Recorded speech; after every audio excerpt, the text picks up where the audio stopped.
Gram panchayat टाल के पूजनीय ग्रामीण जनता जनार्दन से हाथ जोड़ के नम्र निवेदन है कि अब की बार ग्राम पंचायत टाल से सरपंच पद की सुयोग्य, कर्मठ, संघर्षशील, समाज सेवी, लोकप्रिय तथा न्यायप्रिय महिला उम्मीदवार पुनिया देवी पति बबन ठाकुर को चुनाव चिन्ह मोटरसाइकिल छाप क्रमांक संख्या 2 पर मुहर लगाकर भारी से भारी मतों से विजय बनावे, सरपंच बनावे, ताकि ग्राम पंचायत टाल में सबका साथ, सबका विकास और सबके साथ न्याय हो सके।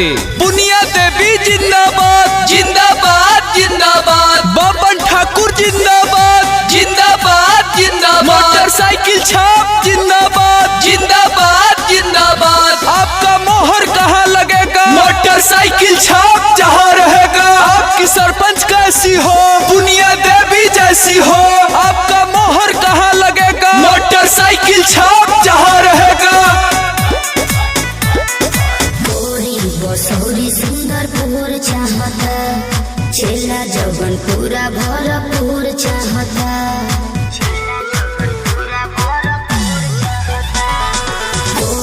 बसौरी सुंदरपुर चाहता, चेला जवन पूरा भरपूर चाहता।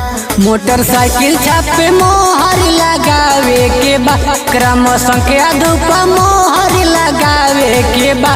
पुनिया देवी के सरपंच बनावे के बा, इनके विजयी के माला पहनावे के बा। टाल पंचायत में केकरा सरपंच बनावेला हो, अब केकरा जितावेला हो बुढ़ो?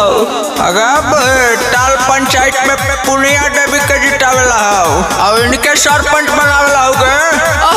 बुढ़ो हमहू सुन ले कि पूरा लई कौन से आन और न तो हमर गुत्ती नहीं आनो, सब पुनिया देवी के वोट दे के जितावेला तैयारी कर लेती हो बुढ़ो।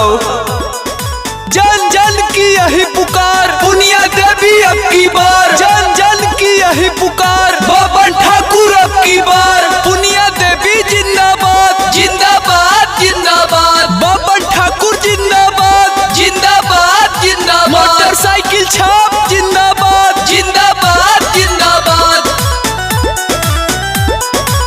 जनता लोग के हर बरसरी बे करी, इन्हीं के अब की जीतई बे करी।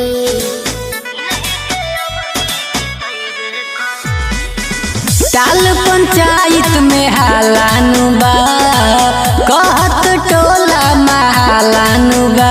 मोटरसाइकिल छापे मोहर लगावे के बा, क्रम संख्या 2 पर मोहर लगावे के बा। पुनिया देवी के सरपंच बनावे के बा, इनके विजयी के माला पहनावे के बा। पुनिया देवी के का चुनाव चिन्ह मिले हो बतलू ना? पूरा गांव में ढिंढोरा पिटा गया, तोरा कुछ पाटे ना हो। अधूर बुढ़ाओ तिल के तड़का बनाओ हो, का चुनाव चिन्ह मिले खाली इतना बतावा तू, बकर बकर ना करे बुढ़ाओ। अगर चुनाव चिन्ह मोटरसाइकिल छाप मिलल हो, क्रमांक संख्या 2 पर जाकर एकदम मोहर लगा दी है। पुनिया देवी जिंदाबाद जिंदाबाद जिंदाबाद, बबन ठाकुर जिंदाबाद जिंदाबाद जिंदाबाद, मोटरसाइकिल छाप जिंदाबाद जिंदाबाद जिंदाबाद। आपका मोहर कहाँ लगेगा? मोटरसाइकिल छाप जहाँ रहेगा। आपकी सरपंच कैसी हो? पुनिया देवी जैसी हो। जनता कहेला चित पाका बहोगी, रोटियन के लागल दिल पे धाका बहो।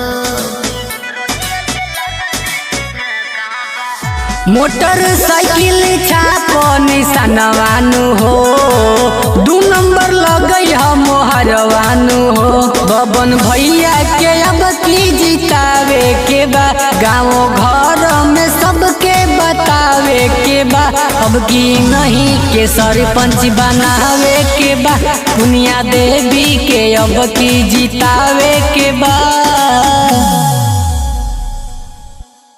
ग्राम पंचायत टाल के पूजनीय ग्रामीण जनता जनार्दन से हाथ जोड़ के नम्र निवेदन है कि अब की बार ग्राम पंचायत टाल से सरपंच पद की सुयोग्य, कर्मठ, संघर्षशील, समाज सेवी, लोकप्रिय तथा न्यायप्रिय महिला उम्मीदवार पुनिया देवी पति बबन ठाकुर को चुनाव चिन्ह मोटरसाइकिल छाप क्रमांक संख्या 2 पर मुहर लगाकर भारी से भारी मतों से विजय बनावे, सरपंच बनावे, ताकि ग्राम पंचायत टाल में सबका साथ, सबका विकास और सबके साथ न्याय हो सके।